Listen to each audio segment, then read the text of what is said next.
Hey there, and welcome to Tour Confidential. I'm Ryan Aselta, and happy to be joined this week by Golf.com's Dylan DeChair.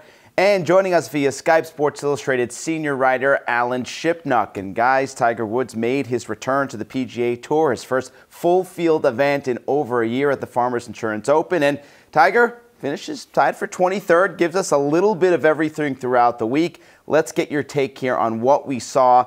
Dylan, let's start with you. Tiger made that early run at a hole-in-one on day one there, gave us a good charge of excitement. The driver was a little wayward, kind of all over the place, missing left, missing right. Overall, 4 days at the Farmers. What do you make of Tiger's return? I thought it was a lot of fun. That was my biggest takeaway, was how much fun it was to watch Tiger get himself into trouble and then work his way out of it. And I think that that's something we forget about the old Tiger. He never necessarily made things look easy. He made them look really impressive, but you were always reminded of how hard golf was while he was doing it and how he was just so much better than everyone else. So to see him, behind a tree, hitting a big slice, swinging as hard as he possibly can from the rough, that sort of stuff was really fun. And to see him do it pretty well was really encouraging. Yeah, Alan, Tiger grinded this week. I mean, he grinded to make the cut on the number on Friday with that birdie on his 18th hole. You were there Thursday and Friday. What do you make of his 4 days at Torrey? And maybe even more, what do you make of what we heard from Tiger throughout the weekend?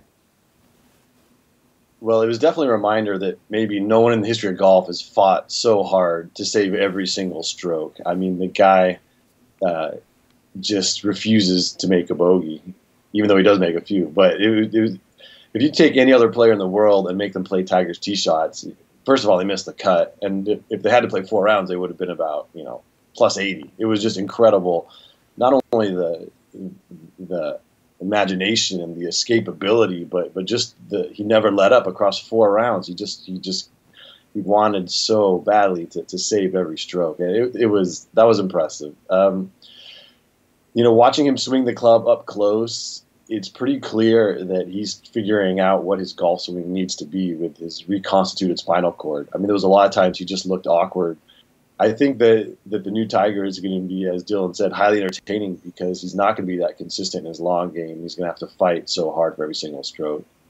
Yeah, I mean, the distance was there. No question about that, guys. It was just 17 fairways for the entire round and only 9 of them over the last 3 rounds. I agree with you, Alan. The grind is what was most impressive to me because he could have mailed it in pretty easily the way he was driving the golf ball all over the place. And it wasn't one miss. He was missing both ways. His approach shots on Thursday were horrendous. I mean, he was not leaving himself any decent looks at birdie as far as the green. That improved throughout the weekend, so that kind of impressed me. Alan, I want to ask you about what he said yesterday. I thought this kind of opened the door a little bit to his mindset. He had a number in mind yesterday saying a 65 may have gotten him into a playoff. So he took Sunday's round pretty darn serious, starting it, way back in the field.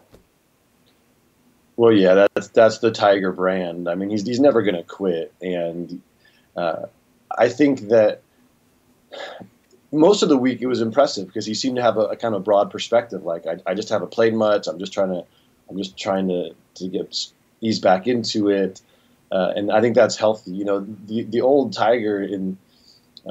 I'm only here to win. He was saying that even when he had the chip yips and when he couldn't break 80, and it led to this weird disconnect. Like, this guy is so removed from reality, and it made you concerned about his mental health.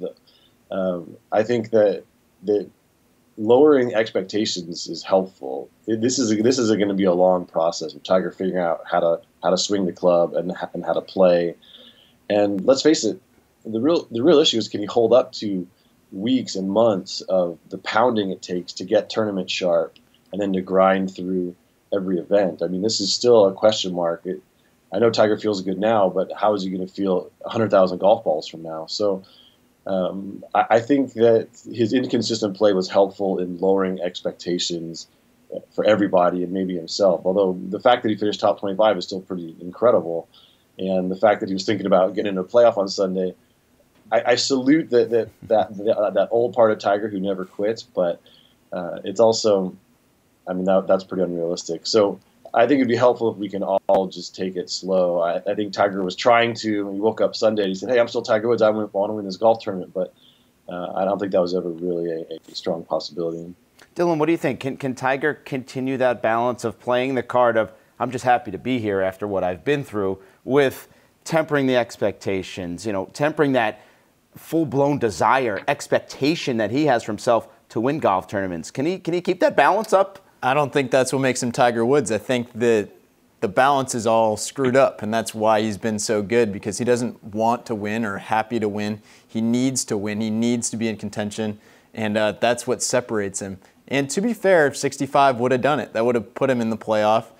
He got to 5 under at one point. He needed to get to 10 under. It wasn't going to happen, but it also wasn't so far off if he hits the ball a little bit better. Amazing that he nailed that number 65, knowing that ahead of time there. Guys, let's talk slow play, because it was in the spotlight during the Farmers Insurance Open this weekend. The round's word getting completed. The playoff is going to Monday. Daylight an issue, but J.B. Holmes really at the center of this controversy. Alan took over 4 minutes to play his second shot on the 72nd hole, and he drew some criticism from fellow tour pros on Twitter and Instagram, criticizing his slow play. What should be done here when a guy takes this much time, his second shot, he's in contention? Does the tour need to step in at some point, whether it is right there on the course or a fine afterwards, to kind of squash this type of play? No, there needs to be a firing squad on hand, and they just put JB against the wall right there after he signs his card. I mean, there is no solution that's too harsh. Not only was that horrible to watch for us golf fans, but remember the Grammys were starting. CBS had already run over its allotted time, and so people who hate golf tuned in and had to watch that, and that just reinforced every stereotype that exists about how boring the game is. It was a nightmare for the PGA Tour, and for those of us who love golf, disaster, the quote-unquote policy they have. Yeah, it was ugly. When you got Tiger Woods sitting for 25 minutes waiting to tee off on a par 3 yesterday, it actually caused the broadcast to be very choppy. You weren't seeing the guys you wanted to because they weren't actually swinging the golf clubs for long periods of time. Dylan, let me ask you about the etiquette factor here with J.B. Holmes. Many felt that he ended up icing Alex Noren, who could have won the tournament on that final hole. Noren had to wait so long to hit his shot. Was there a sportsmanship factor in play here? Well, I think Noren maybe got a little psyched out by, what JB was going through. JB thought the wind was too strong, ended up laying up, and then Noren, of course, blasts it through the bleachers. But I don't know if it's necessarily an etiquette breach. He's in the moment. He's still trying to win the golf tournament.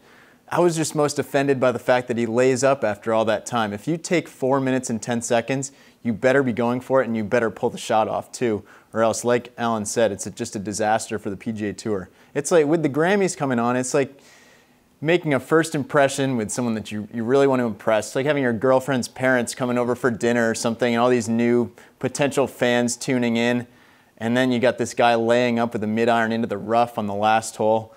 It was a bad, bad finish last night. Yeah, it left everyone scrambling to their remote control to switch over to the Golf Channel to watch the end of this. Not ideal at all. Alan Shipnuck, do me a favor. If you're going to take 4 minutes this week to go for it, you better not lay up, man.